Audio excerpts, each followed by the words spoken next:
स्वागत है आपका आपकी अपनी चैनल वेक अप पे। इस चैनल पर नैतिक सीख देने वाली मजेदार कहानियाँ आती है। अगर आप इस चैनल पर पहली बार आए हैं तो इस चैनल को सब्सक्राइब कर लीजिए और हाँ, अगर वीडियो अच्छी लगे तो कमेंट और लाइक जरूर करें। तो शुरू करते हैं आज की कहानी। चंदनपुर का सोमू एक ईमानदार और परिश्रमी साहूकार था। उसका छोटा सा परिवार था, पत्नी शांति और प्यारी सी बेटी स्वरूपा। तीनों का जीवन हंसी खुशी बीत रहा था। शांति घर की रौनक थी और स्वरूपा उसके जीवन की धड़कन। सोमू की दुनिया अपनी पत्नी और बेटी के इर्द गिर्द घूमती थी। एक दिन अचानक शांति की तबीयत बिगड़ने लगी। वह अक्सर थकी हुई दिखती और उसके चेहरे पर अजीब सी उदासी छा जाती। सोमू ने तुरंत डॉक्टर को बुलाया। डॉक्टर ने शांति का परीक्षण किया और गंभीर स्वर में कहा, शांति की हालत सामान्य नहीं है। मुझे लगता है कि इसे तुरंत बड़े अस्पताल में जांच की जरूरत है। यह सुनकर सोमू घबरा गया। उसने हाथ जोड़कर डॉक्टर से कहा, डॉक्टर साहब, आप बस बता दीजिए कौन कौन सी जांच करवानी है। मैं शहर जाकर सब करवा लूंगा। मेरी शांति को बचा लीजिए। डॉक्टर ने गंभीरता से सिर हिलाते हुए कहा, मैं अपनी ओर से पूरी कोशिश करूंगा, पर समय बहुत कम है। उस रात शांति की हालत और भी खराब हो गई। सोमू और स्वरूपा उसके पास बैठे उसे संभालने की कोशिश कर रहे थे। स्वरूपा बार बार माँ का हाथ पकड़कर रोती हुई कहती, माँ, मुझे मत छोड़ो, मैं आपके बिना नहीं रह सकती। लेकिन नियति को कुछ और ही मंजूर था। धीरे धीरे शांति की सांसें थम गईं। सोमू ने उसे हिलाया, पुकारा, लेकिन कोई जवाब नहीं मिला। उसकी जीवन संगिनी उसे छोड़कर जा चुकी थी। सुबह की किरणों के साथ घर में सन्नाटा पसर गया। स्वरूपा अपनी माँ की गोद में सिर रखकर रोती रही। वह मासूम बार बार कहती, माँ, उठो ना, मुझे अपने हाथों से खाना खिलाओ, मुझे आपके बिना डर लग रहा है। लेकिन शांति के चेहरे पर अब स्थायी शांति थी। आसपास खड़े लोग भी स्वरूपा के इस मासूम दर्द को देखकर अपने आंसू रोक नहीं पाए। सोमू ने अपनी पत्नी को खो दिया था, लेकिन अब उसे अपनी बेटी के लिए जीना था। उसकी आंखों में आंसू थे, परंतु उसने खुद को संभाला। उसने स्वरूपा को गले से लगाया और कहा, बेटा, मैं तुम्हारे लिए सब कुछ करूँगा। तुम्हारी माँ जहाँ भी है, वह हमें देख रही है। हमें उनके सपनों को पूरा करना है। सोमू ने खुद को संभालने की ठानी। उसने स्वरूपा की परवरिश को अपनी जिंदगी का मकसद बना लिया। शांति के बिना घर सूना हो गया था, लेकिन स्वरूपा की मुस्कान को वापस लाना सोमू का लक्ष्य बन गया। यह कहानी हमें सिखाती है कि जीवन में दुख कितना भी गहरा हो, हमें आगे बढ़ना होता है। प्यार, साहस और जिम्मेदारी से हर मुश्किल को पार किया जा सकता है। समय के साथ सोमू की बेटी स्वरूपा का दुख और अकेलापन पूरे गांव की चिंता का विषय बन गया। स्वरूपा का मासूम चेहरा, उसकी सूनी आंखें और माँ के लिए उसका बिलखना देखकर हर किसी का दिल भर आता था। एक दिन सोमू के चाचा, एक बुजुर्ग और अनुभवी व्यक्ति, उससे मिलने आए। उन्होंने सोमू से कहा, बेटा सोमू, हम सब समझते हैं कि यह समय तुम्हारे लिए बहुत कठिन है। शांति भाभी के जाने के बाद घर की हालत देखी नहीं जाती, पर बेटा, यह छोटी बच्ची स्वरूपा का क्या? वह हर पल अपनी माँ को पुकारती है। उसका इस दुनिया में क्या दोष था? उसने तो माँ की ममता को पूरी तरह महसूस भी नहीं किया और ऊपर वाले ने उससे वह ममता छीन ली। चाचा ने गहरी सांस ली और सोमू के कंधे पर हाथ रखते हुए कहा, हम सबकी राय यही है कि तुम्हें स्वरूपा के लिए दूसरा विवाह कर लेना चाहिए। यह बच्ची बहुत छोटी है और उसे एक माँ की जरूरत है। सोचो बेटा, घर के बाहर का काम देखोगे या इस नन्ही जान को संभालोगे? यह अकेला कर्तव्य तुम्हारे बस का नहीं है। सोमू सिर झुकाए चुपचाप चाचा की बातें सुनता रहा। उसके मन में द्वंद्व चल रहा था। एक और वह जानता था कि स्वरूपा को माँ की जरूरत है, तो दूसरी ओर उसे सौतेली माँ का ख्याल ही भयभीत कर देता था। आखिरकार स्वरूपा के भविष्य और उसकी देखभाल के लिए उसने चाचा की बात मानने का निर्णय लिया। कुछ समय बाद सोमू ने कंचन नामक युवती से विवाह कर लिया। कंचन सुंदर और आकर्षक थी और पहली नजर में देखने पर सौम्य भी लगती थी। स्वरूपा ने जब पहली बार कंचन को घर में आते देखा तो उसकी आंखें चमक उठीं। वह दौड़कर कंचन के पास गई और अपने नन्हे हाथों से उसका आंचल पकड़कर बोली, माँ, तुम आ गई। कंचन ने मुस्कुराकर स्वरूपा के सिर पर हाथ फेरा। सोमू ने यह देखकर राहत की सांस ली। उसे लगा कि अब घर में खुशियाँ लौट आएंगी और स्वरूपा को माँ का प्यार मिल सकेगा। शुरुआत में सब ठीक लग रहा था, लेकिन धीरे धीरे कंचन का असली स्वभाव सामने आने लगा। वह स्वरूपा को फूटी आंखों भी देखना पसंद नहीं करती थी। कंचन को लगता था कि स्वरूपा उसकी जिंदगी में एक बोझ है। वह स्वरूपा को डांटती, उसकी जरूरतों को नजरअंदाज करती और हर छोटी बड़ी बात पर उसे ताने देती। स्वरूपा, जो पहले अपनी माँ को खोने का गम झेल चुकी थी, अब सौतेली माँ के इस बर्ताव से और अधिक टूट गई। मासूम स्वरूपा ने फिर भी हर दिन खुद को यह समझाने की कोशिश की कि शायद कंचन एक दिन उसे सच में माँ की तरह प्यार करेगी। एक दिन जब स्वरूपा ने कंचन के पास जाकर प्यार से कहा, माँ, मुझे भूख लगी है, क्या मैं रसोई से कुछ ले लूं? कंचन ने उसे गुस्से से देखते हुए कहा, रसोई मेरी मर्जी के बिना कोई नहीं छूता। पहले अपने काम खत्म करो, फिर खाना मिलेगा। स्वरूपा का चेहरा उदासी और भय से भर गया। वह चुपचाप अपने कमरे में चली गई।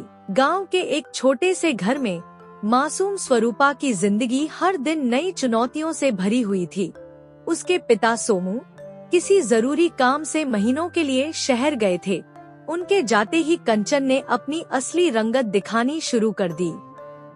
एक सुबह कंचन ने स्वरूपा को झकझोरते हुए कहा, उठ, जब देखो तब सोती रहती है। घर के काम कोई भूत आकर करेंगे क्या? चल, बर्तन धोकर ला। सिर्फ खाना बनाना और बातें करना ही आता है क्या? स्वरूपा ने सिर झुका लिया। उसकी मासूमियत और कंचन के कठोर शब्दों के बीच एक अजीब खामोशी थी। स्वरूपा ने धीमे स्वर में कहा, माँ, मैं अभी बर्तन साफ कर लाती हूँ, आप फिक्र मत कीजिए। कंचन ने व्यंग्य भरे लहजे में कहा, हाँ हाँ, मुझसे ज्यादा मीठी बातें करने की जरूरत नहीं। जितना कहा है उतना कर, बाकी अपनी ये चिकनी चुपड़ी बातें अपने बाप के साथ करना, मुझे इनसे कोई फर्क नहीं पड़ता। स्वरूपा चुपचाप घर के झूठे बर्तन उठाती और कुएं के पास जाकर उन्हें साफ करने लगती। काम करते करते वह थककर चूर हो जाती, लेकिन उसे शिकायत का कोई अधिकार नहीं था। कुछ देर बाद कंचन की तेज आवाज फिर से घर के भीतर से गूंज उठती है, अरे ओ स्वरूपा, मर गई क्या? जल्दी आ, मुझे प्यास लगी है। स्वरूपा ने फटाफट बर्तन रखे और दौड़कर अंदर आई। जी माँ, अभी पानी लाती हूँ। कंचन ने फिर व्यंग्य करते हुए कहा, ना जाने किसने इस जन्म जली का नाम स्वरूपा रख दिया। इसमें कौन सा रूप दिखता है लोगों को?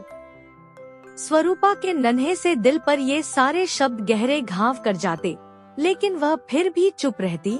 वह अपने आंसू छुपाकर माँ के आदेशों को पूरा करने में लग जाती। एक दिन कंचन ने स्वरूपा को आवाज लगाई, अरे सुन, ये टोकरी ले और नदी से मछलियाँ पकड़ कर ला, आज मेरा मछली खाने का मन है। स्वरूपा ने सहमते हुए कहा, जी माँ, अभी जाती हूँ। जाते जाते कंचन ने धमकी दी, और सुन, अगर बिना मछलियाँ पकड़े खाली हाथ घर आई तो आज तुझे ही पका कर खा जाऊंगी, समझी? चल भाग यहाँ से। स्वरूपा टोकरी लेकर नदी किनारे पहुंची। उसने बहुत कोशिश की, लेकिन एक भी मछली नहीं पकड़ी जा सकी। सूरज धीरे धीरे ढलने लगा और स्वरूपा के चेहरे पर चिंता की लकीरें गहरी होती गईं। थककर वह नदी के किनारे बैठ गई और रोने लगी। उसकी सिसकियां सुनने वाला वहाँ कोई नहीं था। अपने आंसुओं को पोंछते हुए वह खुद से बोली, अगर मैं बिना मछली के घर गई तो माँ आज सच में मेरी जान ले लेगी। लेकिन मैं क्या करूं? माँ, तुम मुझे छोड़कर क्यों चली गई? अगर तुम्हें जाना ही था तो मुझे भी अपने साथ क्यों नहीं ले गई? पिताजी भी नहीं है, मैं अपना दुख किसे सुनाऊं? नदी के किनारे बैठी वह नन्ही बच्ची अपनी मासूमियत और बेपसी में खोई हुई थी। आसमान में उड़ते पक्षी, बहती नदी और ढलता सूरज भी उसकी पीड़ा के गवाह थे। उसकी हालत ऐसी थी जैसे प्रकृति भी उसकी तकलीफ पर मौन होकर सहानुभूति जता रही हो। तभी नदी की शांत लहरों में हलचल हुई। स्वरूपा ने चौंक कर देखा कि पानी के भीतर से एक सुनहरी मछली धीरे धीरे ऊपर आ रही थी। उसकी चमकती त्वचा सूरज की रोशनी में दमक रही थी। मछली ने ऊपर आकर कहा, स्वरूपा बेटी, मैं तेरी माँ हूँ। तू क्यों रो रही है? तुझे क्या कष्ट है? स्वरूपा की आंखें अविश्वास और आश्चर्य से भर गईं। उसने कांपते स्वर में पूछा, क्या सच में तुम मेरी माँ हो? लेकिन तुम मछली कैसे बन गई? सुनहरी मछली मुस्कुराई और बोली, हाँ बेटी, यह मेरा दूसरा जन्म समझ ले। जब मैंने तुझे इतनी छोटी उम्र में अकेला छोड़ा था तो मेरी आत्मा को मुक्ति नहीं मिली, इसलिए मैंने नदी की इस मछली का रूप लिया है ताकि तेरी मदद कर सकूं। अब मुझे बता मेरी बच्ची, तू क्यों रो रही है? स्वरूपा ने अपने आंसू पोंछते हुए पूरी बात बताई। माँ, नई माँ ने मुझे मछलियाँ पकड़ने के लिए भेजा है। मैं घंटों से कोशिश कर रही हूँ पर एक भी मछली नहीं मिली। अगर मैं खाली हाथ घर गई तो वह मुझे ही पकाकर खा जाने की धमकी दे रही है। यह सुनकर सुनहरी मछली का चेहरा गंभीर हो गया। उसने अपने पंख फैलाए और स्वरूपा की खाली टोकरी को अपने जादू से मछलियों से भर दिया। फिर उसने कहा, बेटी यह लो, अब तू चिंता मत कर, साथ ही यह भोजन भी रख ले। जा, अपनी भूख मिटा और मुझसे मिलने के लिए नदी के तट पर आती रहना। स्वरूपा ने मछली को भावुक होकर धन्यवाद दिया। उसने वह भोजन खाया जो वर्षों बाद उसे इतने प्रेम और स्वाद से मिला था। भोजन करते समय उसकी आंखों में एक सुकून और खुशी थी। जब स्वरूपा घर पहुंची तो उसके हाथों में मछलियों से भरी टोकरी देखकर कंचन चौंक गई। उसने तिरस्कार भरे स्वर में पूछा, इतनी सारी मछलियाँ कहाँ से पकड़ी? कहीं चोरी तो नहीं कर लाई? स्वरूपा ने धीरे से कहा, नहीं माँ, मैंने कोई चोरी नहीं की। मुझे तो एक भी मछली नहीं मिली थी। यह सब तो सुनहरी मछली के रूप में मेरी माँ आई थी। उन्होंने मुझे यह मछलियाँ दी। यह सुनकर कंचन के चेहरे पर क्रोध और जलन के भाव उभर आए। उसने गुस्से से कहा, क्या कहा? तेरी माँ? खबरदार, जो आज के बाद तू नदी के किनारे गई, अगर मैंने तुझे वहाँ जाते देखा तो मैं तुझे नदी में डुबा दूंगी। गर्मियों की तपती धूप थी। आसमान से सूरज आग उगल रहा था। छोटी सी स्वरूपा, जो पहले ही भूखी और कमजोर थी, बाड़ी में पानी देने के लिए मजबूर थी।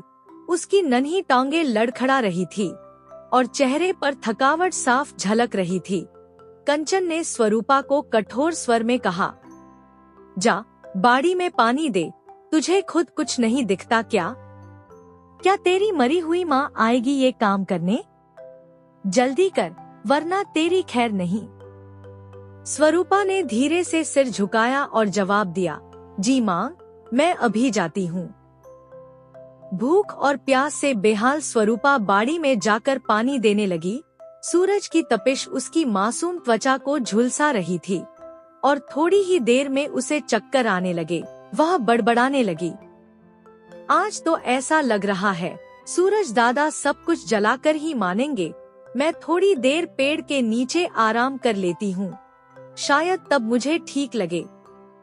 स्वरूपा पेड़ के नीचे बैठ गई। उसकी आंखों से आंसू बहने लगे। उसने आसमान की ओर देखते हुए कहा, माँ, तुम कहाँ हो? अब तो नई माँ ने नदी पर जाना भी बंद करा दिया है। मैं तुमसे मिलने कैसे आऊँ?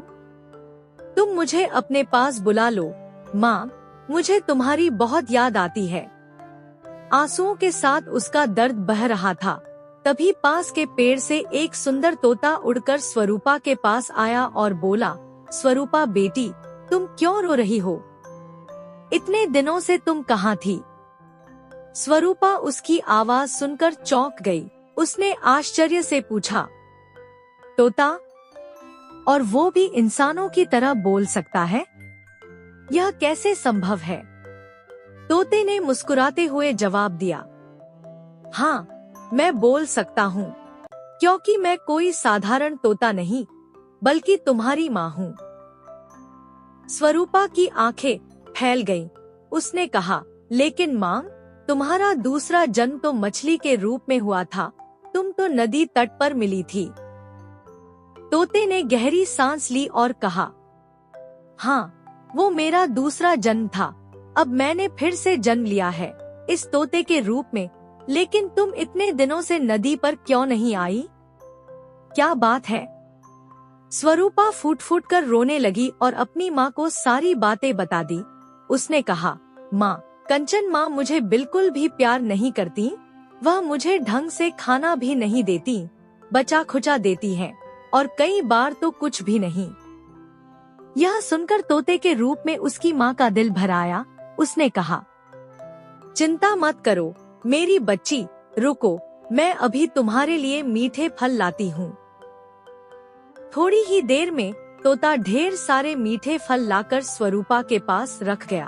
पहले आराम से बैठकर यह फल खा लो मेरी बच्ची। स्वरूपा ने इतने दिनों बाद भरपेट और स्वादिष्ट भोजन किया। वह बोली, माँ, इतने दिनों बाद इतना स्वादिष्ट खाना खाया, सच में बहुत अच्छा लगा। कुछ दिनों तक रोज ऐसा ही होता रहा। कंचन हैरान थी। उसने सोचा, मैं इस लड़की को खाना नहीं देती, फिर भी यह हट्टी कट्टी कैसे होती जा रही है। इसका पता तो लगाना ही होगा। अगले दिन कंचन चुपके चुपके स्वरूपा का पीछा करती हुई बाड़ी में पहुंची। वहां उसने देखा कि एक तोता स्वरूपा को मीठे फल खिला रहा था। यह देख उसका खून खौल उठा। शाम को जब स्वरूपा घर लौटी, कंचन ने गुस्से से कहा, स्वरूपा की बच्ची, बहुत हो गया। अब से तुझे बाड़ी में जाने की कोई जरूरत नहीं। घर में बहुत काम पड़ा है, पहले वह खत्म कर। बाड़ी का पानी मैं देख लूंगी। स्वरूपा ने सहमे स्वर में कहा, लेकिन माँ, पौधों को भी तो पानी देना है। कंचन ने चीख कर कहा, जितना कहा है उतना कर, ज्यादा जबान चलाने की जरूरत नहीं। अब मासूम स्वरूपा की माँ का उससे मिल पाना और भी मुश्किल हो गया। कई दिनों से कंचन यह सोचकर परेशान थी कि वह स्वरूपा को खाना नहीं देती, फिर भी वह दिन ब दिन तंदुरुस्त कैसे होती जा रही है। इस रहस्य को सुलझाने के लिए कंचन ने योजना बनाई। एक शाम जब स्वरूपा बाड़ी से थकीहारी घर लौटी, तो दरवाजे पर एक सुंदर सफेद गाय खड़ी थी। गाय के आंखों में ममता और करुणा की झलक थी। स्वरूपा गाय के पास गई और उसने उसकी पीठ पर हाथ फेरा। गाय ने प्रेम से स्वरूपा को अपनी ओर बुलाया और धीरे धीरे उसे दूध पिलाने लगी। स्वरूपा को ऐसा लगा मानो यह उसकी माँ हो, जो किसी रूप में आकर उसकी देखभाल कर रही है। कंचन ने यह सब छुपकर देख लिया। उसके माथे पर गुस्से की लकीरें उभर आईं। अच्छा, तो ये है इसका राज। ये गाय इसे दूध पिलाने आती है। मैं इसे ऐसा सबक सिखाऊंगी कि दोबारा इधर आने की हिम्मत नहीं करेगी।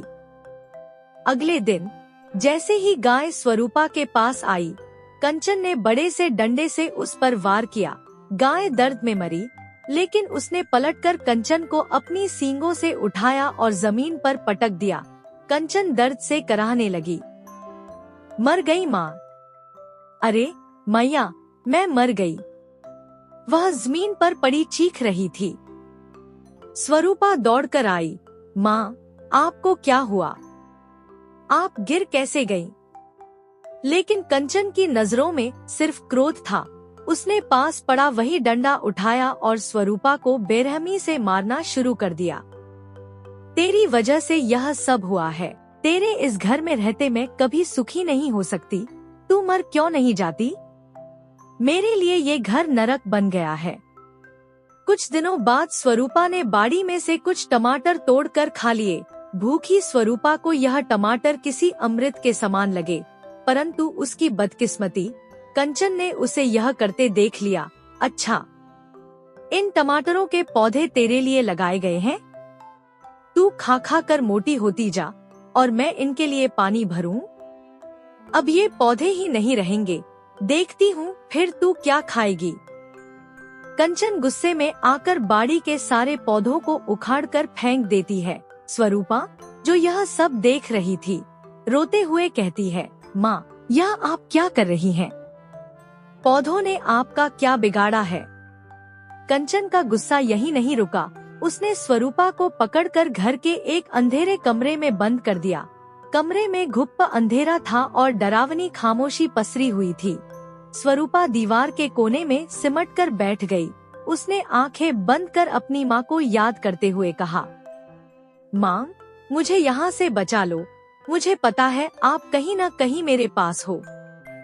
मैं आपसे मिलना चाहती हूँ। स्वरूपा की आंखों में आंसू थे, लेकिन उसका दिल विश्वास से भरा था। उसे यकीन था कि उसकी माँ किसी न किसी रूप में उसकी मदद करने जरूर आएगी।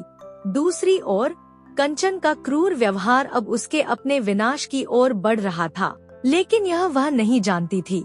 कई दिनों से भूखी प्यासी स्वरूपा अपने अंधेरे कमरे के कोने में दुबकी बैठी थी। उसके गालों पर सूखे आंसुओं की लकीरें साफ दिख रही थी। धीरे धीरे उसकी आंखें बंद होने लगी, लेकिन तभी एक हल्की सी सरसराहट हुई। स्वरूपा ने डरते हुए आंखें खोलीं। उसने देखा, एक छोटा सा चूहा कमरे के कोने से उसकी ओर बढ़ रहा है। चूहा उसके पास पहुंचकर मानवीय आवाज में बोला, स्वरूपा, मैं हूँ तुम्हारी असली माँ, शांति। स्वरूपा ने चौंक कर कहा, माँ, तुम सच में आ गई? मैंने हमेशा यही सोचा था कि मेरी पुकार तुम तक जरूर पहुंचेगी। चूहे के रूप में शांति ने स्वरूपा को दिलासा दिया, हाँ बेटी, मैं तुम्हारे लिए थोड़ा सा भुना हुआ अनाज और पानी लाई हूँ। पहले इसे खा लो, तुम्हारी हालत बहुत कमजोर हो गई है। स्वरूपा ने कांपते हुए हाथों से अनाज खाया और पानी पीते ही उसकी आंखों में हल्की चमक लौट आई। लेकिन तभी कमरे का दरवाजा धड़ाम से खुला और कंचन अंदर दाखिल हुई। अरे, बड़ी मोटी चमड़ी है तेरी, कंचन ने स्वरूपा पर चिल्लाते हुए कहा। 5 दिन हो गए तुझे बिना खाना और पानी दिए, फिर भी तू ऐसे बैठी है जैसे कुछ हुआ ही नहीं। कंचन के चेहरे पर क्रूरता साफ झलक रही थी। वह गुस्से से बड़बड़ाने लगी, अब और बर्दाश्त नहीं होता। आज इस तलवार से तेरा किस्सा खत्म कर दूंगी। सोमू के आने से पहले तुझे मिटा दूंगी। यह कहते हुए कंचन ने कोने में रखी तलवार उठा ली। चूहे के रूप में शांति ने यह सब सुन लिया। उसकी आंखों में चिंता साफ दिखने लगी। वह जल्दी से वहां से भागी और सीधे गांव के मंदिर पहुंची। मंदिर में भगवान की मूर्ति के सामने गिरकर शांति रोने लगी। हे भगवान, क्यों नहीं मेरी बेटी की पुकार सुनते? मैंने सुना है जब धरती पर अत्याचार बढ़ता है तो तुम स्वयं प्रकट होते हो, लेकिन अब मेरी बेटी की जान खतरे में है। क्या तुम सच में पत्थर के हो गए हो? क्या तुम्हें उसकी मासूमियत नहीं दिखती? हे प्रभु, मैं कुछ नहीं कर सकती, कृपया मेरी बेटी की रक्षा करो।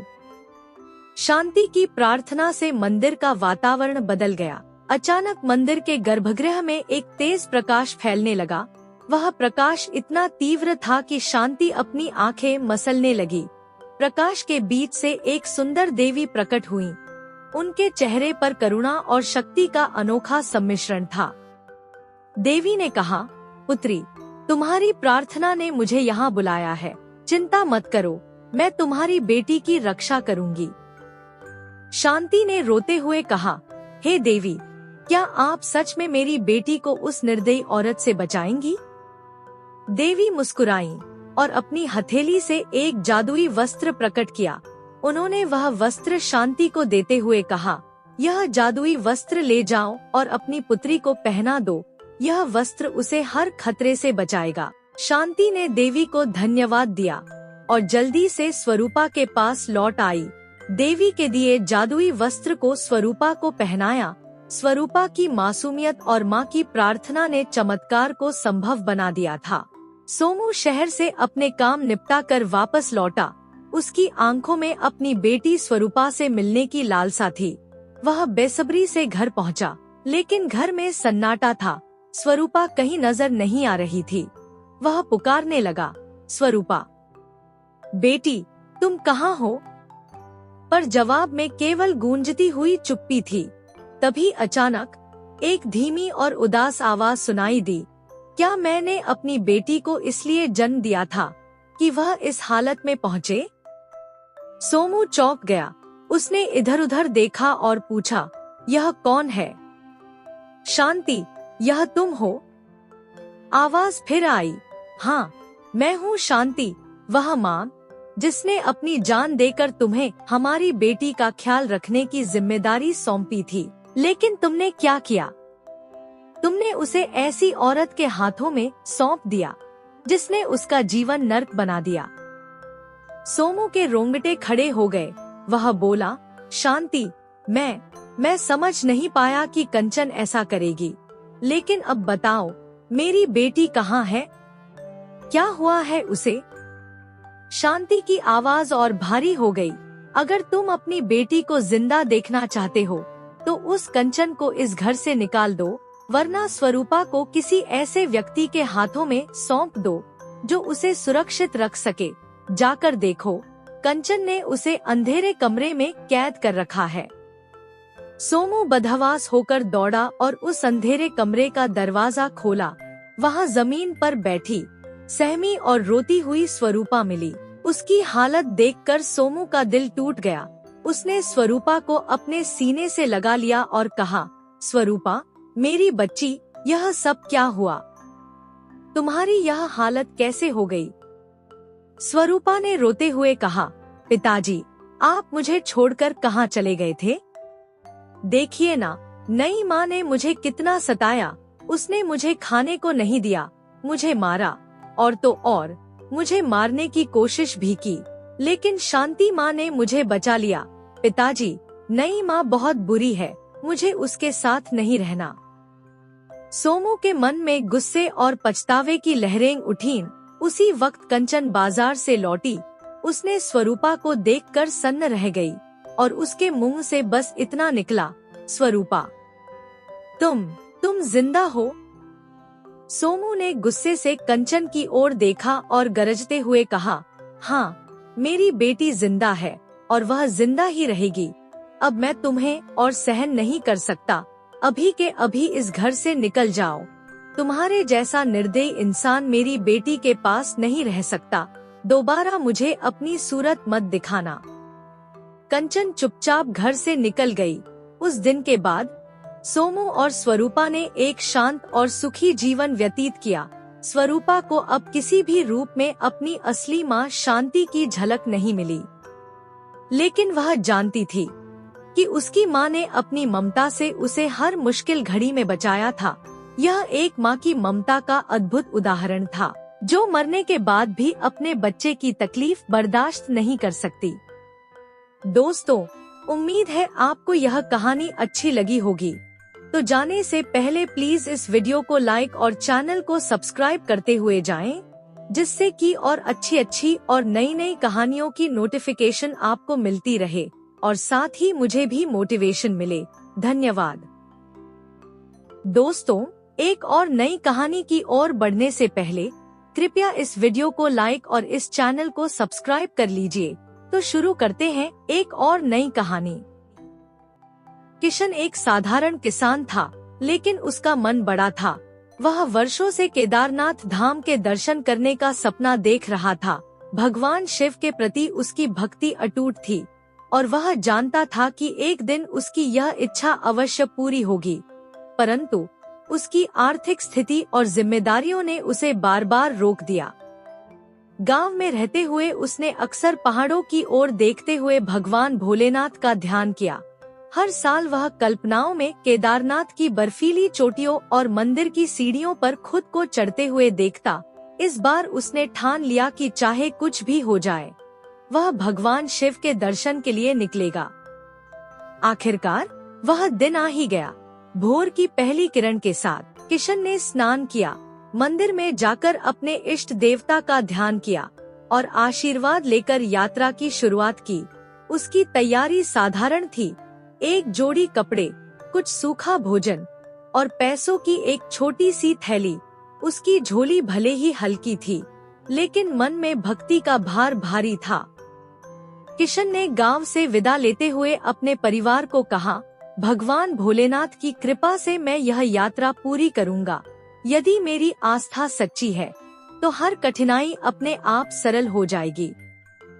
किशन केदारनाथ यात्रा पर निकला तो उसका मन भगवान शिव के प्रति आस्था और भक्ति से भरा हुआ था। हर कदम पर वह अपनी श्रद्धा को महसूस कर रहा था। लेकिन सोनप्रयाग पहुंचते ही यात्रा की कठिनाई ने उसकी परीक्षा लेना शुरू कर दी। सोनप्रयाग से आगे का मार्ग पहाड़ों की ऊंचाइयों और जंगलों की गहराइयों के बीच से होकर गुजरता था। अब उसे पैदल यात्रा करनी थी। मार्ग अत्यंत संकरा और खतरनाक था। ऊपर से बारिश ने रास्ते को और भी चुनौतीपूर्ण बना दिया था। हर कदम जैसे एक नई परीक्षा होती। कीचड़ और दलदल के कारण पैर बार बार फिसलते, लेकिन किशन ने हार नहीं मानी।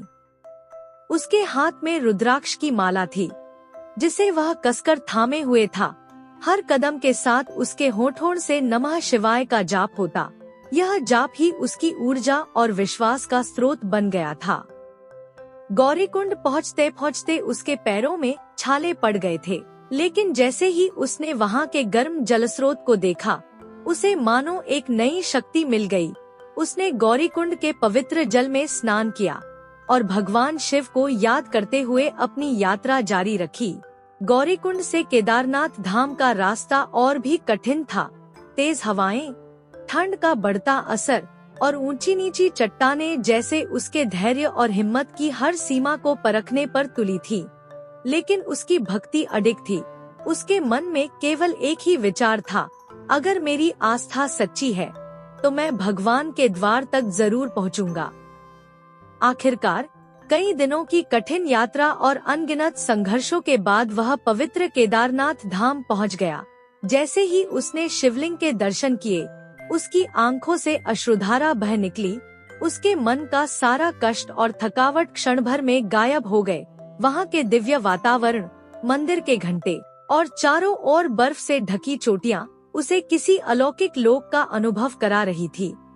किशन का हृदय संतोष और आनंद से भर गया। दर्शन कर वह अलौकिक अनुभूति के साथ लौट रहा था।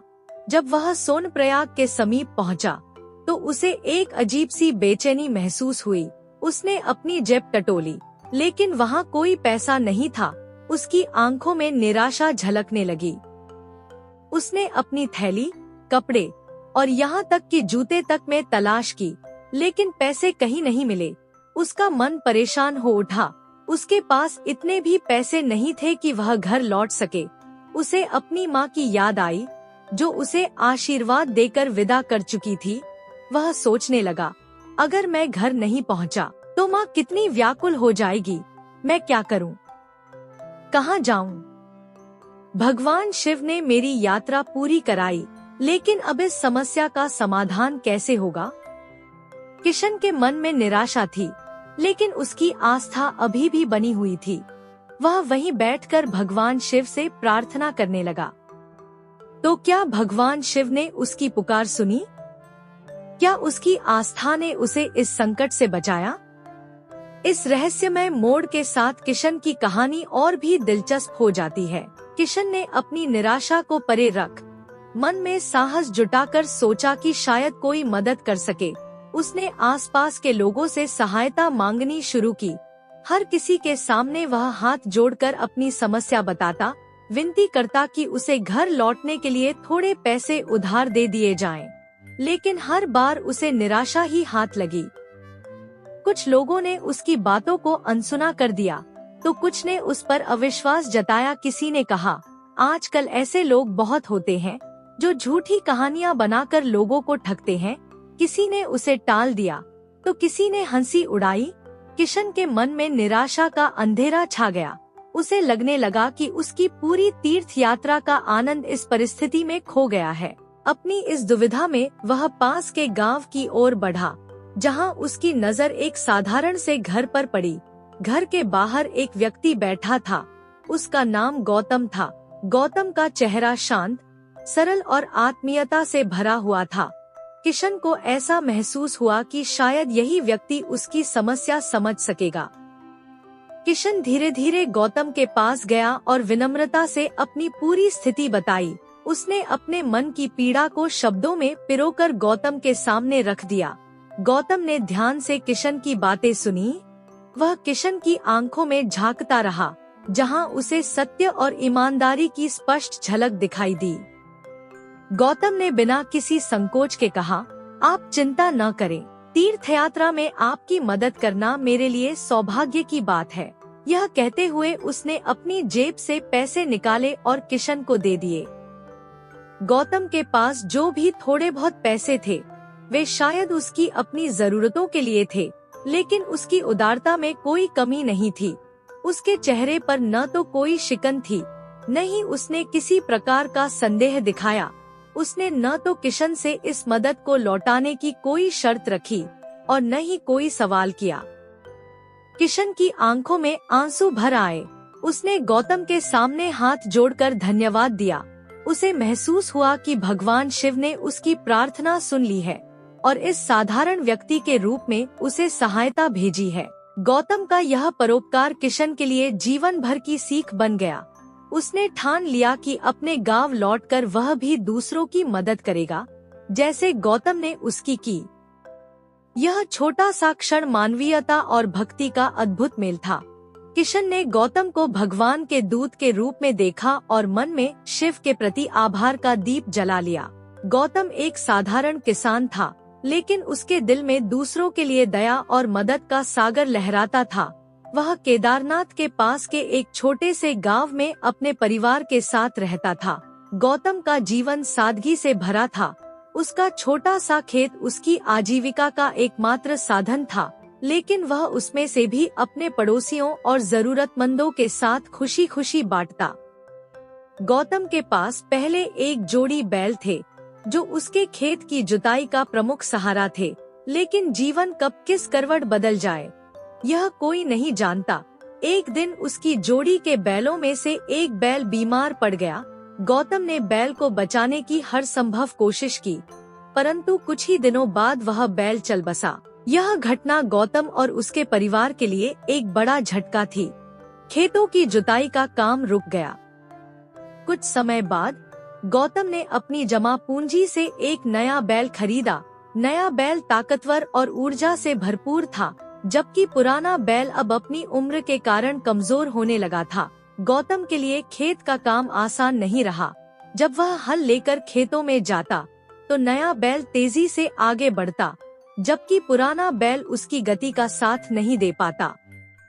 गौतम ने अपने पुराने बैल का भी पूरा ध्यान रखा। वह उसे समय पर खिलाता, उसकी देखभाल करता और उसे काम में ज्यादा दबाव नहीं देता। उसे पता था कि पुराने बैल ने कई वर्षों तक उसकी सेवा की है और अब वह उसका कर्तव्य है कि वह उसके अंतिम समय में उसे स्नेह और सम्मान दे। गौतम ने यह महसूस किया कि खेत के काम में नए और पुराने बैल के बीच तालमेल बैठाना जरूरी है। उसने धीरे धीरे दोनों के बीच सामंजस्य स्थापित करने की कोशिश की। वह हल चलाते समय नए बैल को धीमे चलने का इशारा करता और पुराने बैल को समय समय पर आराम देता। परंतु समय का असर पुराने बैल पर साफ दिखने लगा था। उसकी चाल धीमी हो गई थी और वह जल्दी थकने लगा था। गौतम की दयालुता के बावजूद यह सच्चाई थी कि पुराना बैल अब खेत के काम में ज्यादा मददगार नहीं रह गया था। दूसरी ओर उस रात किशन का बेटा, जिसका नाम अर्पित था, दिन भर की मेहनत और थकावट के कारण उस रात गहरी नींद में सो रहा था। रात का तीसरा पहर था। आसमान तारों से भरा हुआ था और गांव में हर तरफ सन्नाटा पसरा हुआ था। इसी खामोशी में अर्पित ने एक अजीब और रहस्यमय स्वप्न देखा। स्वप्न में उसने खुद को एक अनजानी जगह पर पाया। चारों ओर कोहरा फैला हुआ था और हल्की हल्की ठंडी हवा बह रही थी। धीरे धीरे कोहरे में से एक आकृति उभरने लगी। वह आकृति धीरे धीरे स्पष्ट होती गई और जैसे ही वह पास आई, अर्पित ने उसे पहचान लिया। यह उसके स्वर्गीय पिता थे। उनके चेहरे पर असीम शांति और गंभीरता का भाव था। उनके चारों ओर एक दिव्य आभा थी, मानो वे किसी स्वर्गिक लोक से आए हों। अर्पित का हृदय धड़कने लगा। वह घबराते हुए बोला, पिताजी, आप यहाँ कैसे? आप तो अब हमारे बीच नहीं हैं। पिता ने मुस्कुराते हुए गहरी और गंभीर आवाज में कहा, बेटा, मैं तुम्हें एक महत्वपूर्ण कार्य सौंपने आया हूँ। यह कार्य पूरा करना मेरे लिए बहुत जरूरी है। अर्पित और भी परेशान हो गया। उसने कांपती आवाज में पूछा, पिताजी, ऐसा क्या कार्य है? कृपया मुझे बताइए। तब उसके पिता ने गहरी सांस ली और बोले, यह एक कर्ज है जो मैं अपने जीवन काल में चुका नहीं पाया। इसी कारण मुझे इस धरती पर फिर से लौटना पड़ा है। अर्पित हैरान था। उसने झिझकते हुए पूछा, कर्ज? यह कर्ज कैसा है और आपको किससे लेना देना है?